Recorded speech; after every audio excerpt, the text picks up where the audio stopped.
Good morning student. आज अपना topic है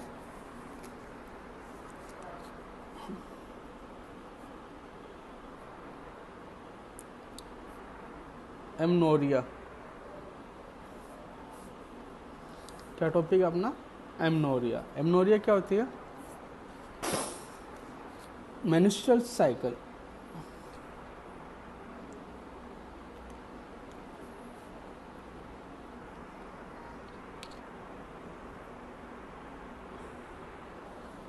अब्सेंस ऑफ मेंस्ट्रुअल साइकिल, ये क्या है? एमनोरिया। क्यों होती है इसकी बात आगे देखेंगे। फर्स्ट अपन देखेंगे डेफिनेशन। एमनोरिया की डेफिनेशन क्या होती है? It is absence of menstrual period या cycle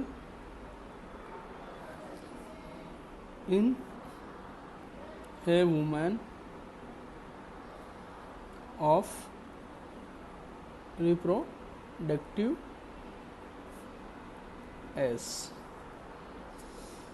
कब से स्टार्ट होते हैं? 14 से 45 ईयर्स तक क्या होते हैं? मेंस्ट्रुअल पीरियड स्टार्ट हो जाते हैं। बट रिप्रोडक्टिव जो एज है वो आफ्टर 14 ईयर्स के बाद में क्या होती है? स्टार्ट होती है। इस पीरियड में क्या होता है? मेंस्ट्रुअल जो पीरियड है, साइकिल है, वो क्या होता है? अब्सेंस होता है। कब अब्सेंस होता है? रिप्रोडक्टिव एज में। और करके इसकी सेकेंड डेफिनेशन लिखेंगे। It is a medical term used for a absence of menstrual period, either permanent और temporary basis in a woman of reproductive age. यहाँ लिखा है मैंने स्टार्टिंग में बताया एमनोरिया मतलब absence of the MC cycle, absence of menstrual period. ये दो कंडीशन में हो सकता है। एक तो होता है टेम्परेरी, एक होता है परमानेंट। अब टेम्परेरी और परमानेंट अब्सेंस कैसे हो गया? टेम्परेरी मतलब कोई भी प्रेगनेंसी, अगर प्रेगनेंसी पॉजिटिव है तो इस कंडीशन में भी क्या हो जाएगा? ये अब्सेंस हो जाएगा। या मदर अगर लैक्टेंट मदर है, इस कंडीशन में भी क्या हो सकता है? ये अब्सेंस हो सकता है। क्या हो सकता है? अब्सेंट हो सकता है। क्या? Menstrual cycle. बट परमानेंट में क्या होता है? कोई भी कंजेनाइटल डिफॉर्मिटीज या कोई डिजीज कंडीशन, उसकी वजह से क्या हो जाता है? मेंस्ट्रुअल जो साइकिल है वो कंप्लीटली क्या होता है? परमानेंट क्या होता है? अब्सेंस होता है। क्योंकि इसके दो डेफिनेशंस। अब अपन बात करेंगे types of amenorrhoea. Types of amenorrhoea, इसमें दो टाइप है, primary and secondary amenorrhoea. Primary and secondary amenorrhoea. अब बात करते हैं प्राइमरी की। प्राइमरी क्या होती है? प्राइमरी मतलब permanent cessation of menstrual cycle. तो प्राइमरी की बात करते हैं अपन। प्राइमरी एमनोरिया, इसकी डेफिनेशन देखेंगे अपन क्या होती है। डेफिनेशन से पता चल जाएगा। It is absence of menstrual period with और विदाउट सेकेंडरी सेक्सुअल कैरेक्टरिस्टिक्स। मतलब जो एब्सेंस ऑफ क्या हो रहा है, मेंस्ट्रुअल पीरियड या मेंस्ट्रुअल ब्लीडिंग विथ और विदाउट सेकेंडरी सेक्सुअल करेक्टरिस्टिक्स, मतलब विदाउट प्रेगनेंसी, लैक्टेंट मदर, अगर ये दोनों भी नहीं है, पॉजिटिव नहीं है, फिर भी क्या हो रहा है, आपका एब्सेंस हो रहा है, क्या हो रहा है, मेंस्ट्रुअल पीरियड, तो इसे अपन बोलेंगे प्राइमरी एमनोरिया। आगे देखो, in girls by the age of 14 to 16 years it में कॉज्ड बाई, अब इसका कॉज देखो, प्राइमरी जो एमनोरिया इसका कॉज्ड है, caused by developmental problem such as, अब वो डेवलपमेंटल प्रॉब्लम क्या क्या हो सकती है, सच एज कंजेनाइटल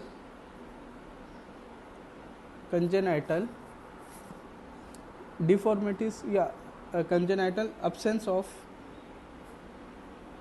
यूट्रस, मतलब बचपन से क्या नहीं है, आपके यूट्रस नहीं है, फेलियर ऑफ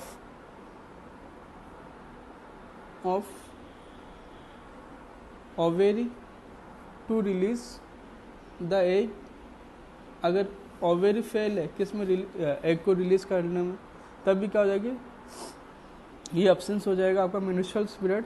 फिर है वेजाइनल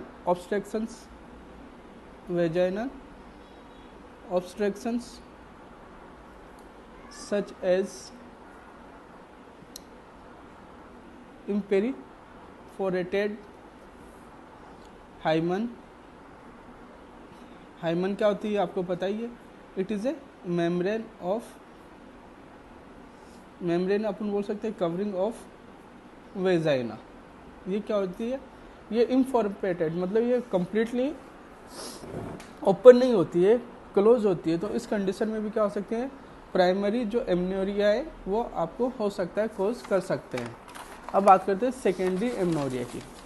प्राइमरी हो गया, बात करेंगे अपन सेकेंडरी एमनोरिया।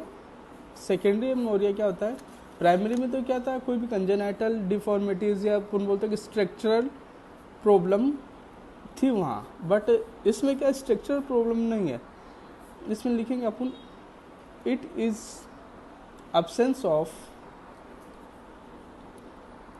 मेंस्ट्रुअल ब्लीडिंग या period in female who has been menstruals, ऐसी फीमेल जो पहले तो क्या उनमें मेंस्ट्रुअल साइकिल क्या था, स्टार्ट था, but in case secondary amenorrhoea में क्या हो जाएगी, मेंस्ट्रुअल जो पीरियड है, ब्लीडिंग है, वो क्या हो जाएगी, एब्सेंस हो जाएगी, बट इसका कोज क्या होगा, फिर मैंने लिखा है but later stop.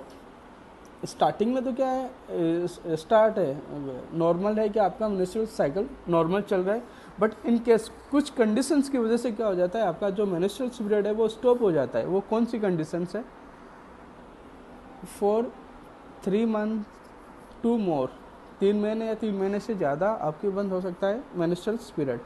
It may be due to, किसकी वजह से होगा ये, प्रेगनेंसी, लैक्टेशन, मतलब दूध, अगर मदर ब्रेस्ट फीडिंग करवा रही तो उसे अपन बोलते हैं लैक्टेंट मदर, और मेनोपॉज, ये कंडीशन होती है आफ्टर 45 ईयर्स एज के बाद में, और हार्मोनल डिस्टर्बेंस,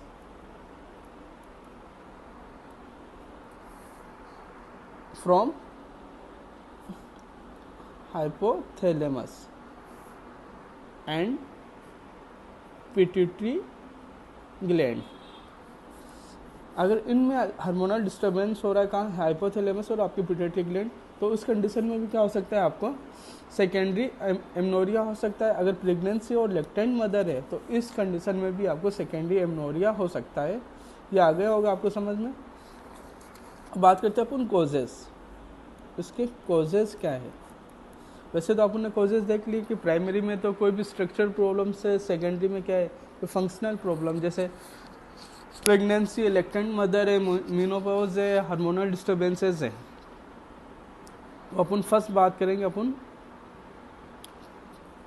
कॉजेज की। कॉजेज में फर्स्ट है आपका कोलेमन सिंड्रोम।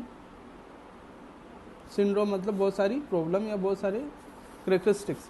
इसमें लिखा है मैंने, it is resulting from the lack of the production. इसमें क्या होता है, कोलेन सिंड्रोम में लैक ऑफ, या अपन बोल सकते हैं रेड्यूस लैक ऑफ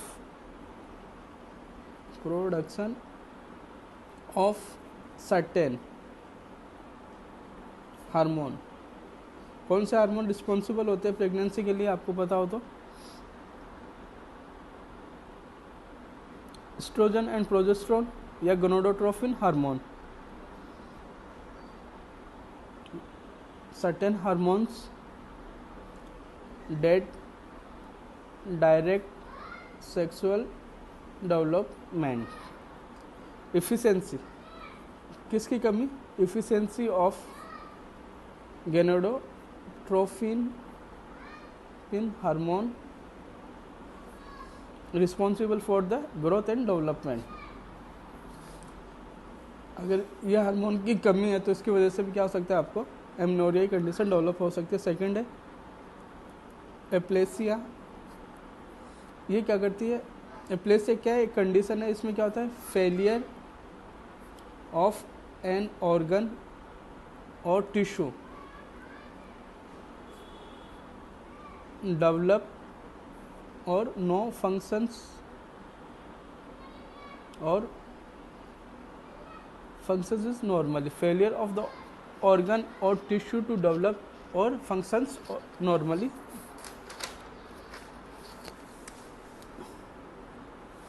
अगर कोई भी ऑर्गन को फेलियर, नॉर्मल फंक्शन करने के लिए फेलियर हो रहा है, इस कंडीशन को अपन बोलेंगे Aplysia.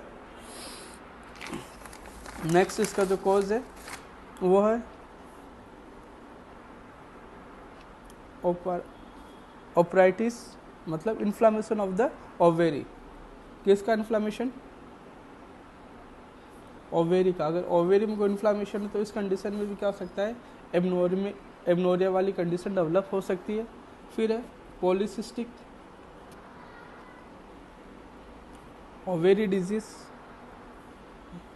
Polycystic ovary disease, ovary मतलब मल्टीपल सिस्ट मतलब ट्यूमर या पस फॉर्मेशन वाली क्या है, कुछ ट्यूमर्स है वहाँ, सिस्ट है इन ओवेरी। ओवेरी में बहुत सारी क्या बन जाएगी, सिस्ट बन जाएगी। अगर ऐसी कंडीशन है तो ये भी कोज करेगी आपको एमनोरिया में। फिर है इम्परफोरेटेड हाइमन, ये मैंने बता दिया आपको हाइमन क्या है। फिर है कोई भी कार्सिनोमा कंडीशन है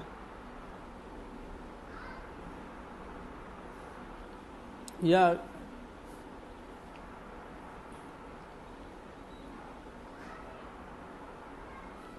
क्रेनोफ्रेंजियोमा मतलब brain tumour near the pituitary gland. अगर कोई ब्रेन ट्यूमर है आपको, किसके नियर? पिट्यूटरी ग्लैंड के या हाइपोथैलेमस के नियर, तो ये भी क्या कोज कर सकता है आपको amenorrhoea. Nutritional deficiency, vaginal obstructions, वो आपने देख लिया हाइमन। और स्ट्रेस और फैमिली हिस्ट्री, ये क्या इसके कॉजेस हैं।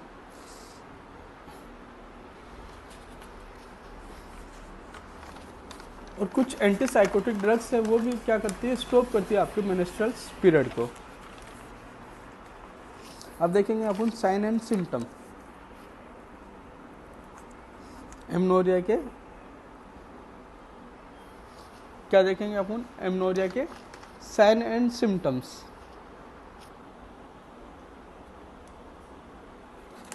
क्या क्या सिम्टम्स हो सकते हैं एमनोरिया के? लोअर एब्डोमेन पेन,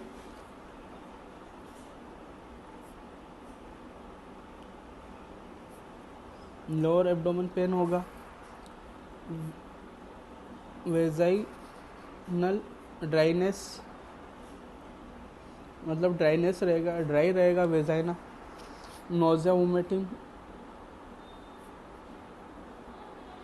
वोमिटिंग रहेगी। हेडेक रहेगा। ब्रेस्ट स्वेलिंग रहेगी।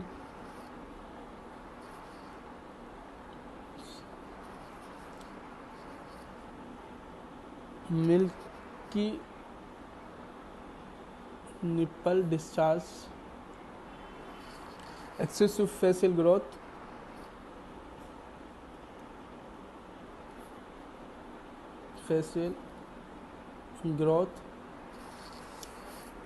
as in anxiety and general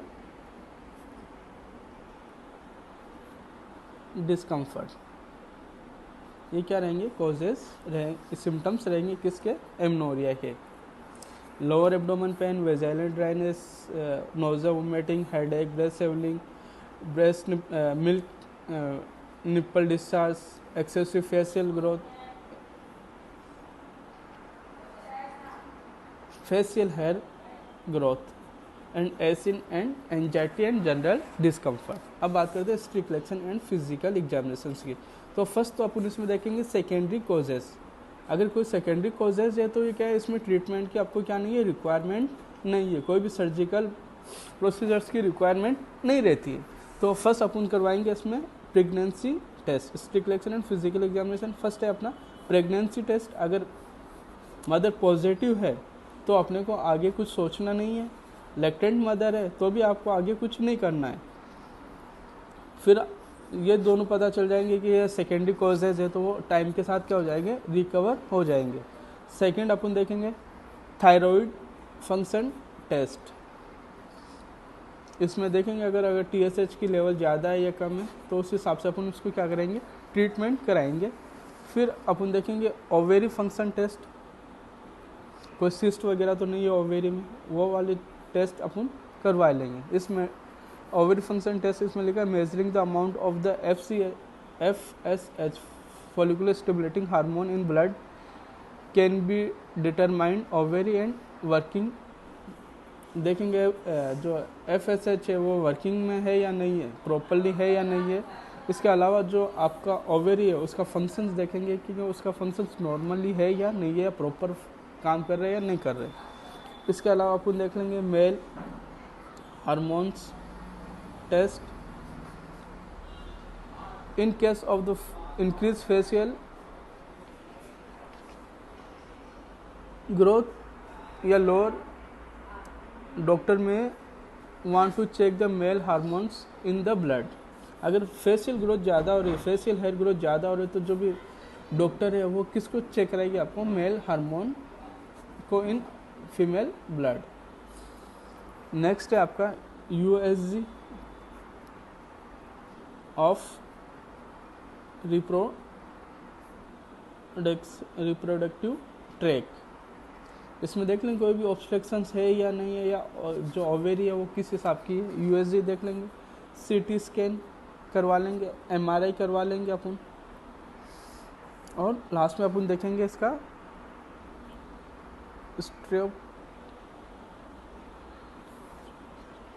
स्ट्रेकोस्कोपी।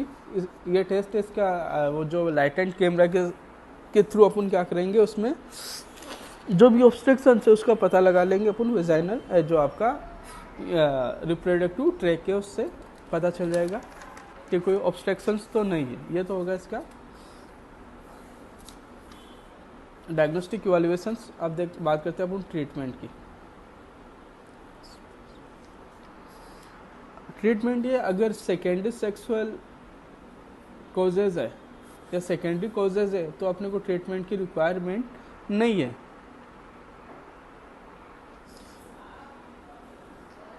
उसके बाद में अगर हार्मोनल प्रॉब्लम है तो अपन क्या करेंगे, हार्मोनल रिप्लेसमेंट कर देंगे, रिप्लेसमेंट थेरेपी स्टार्ट करेंगे। इसमें एस्ट्रोजन और प्रोजेस्टेरोन जो हार्मोन है वो अपन क्या करेंगे, इंक्रीज करेंगे फीमेल में।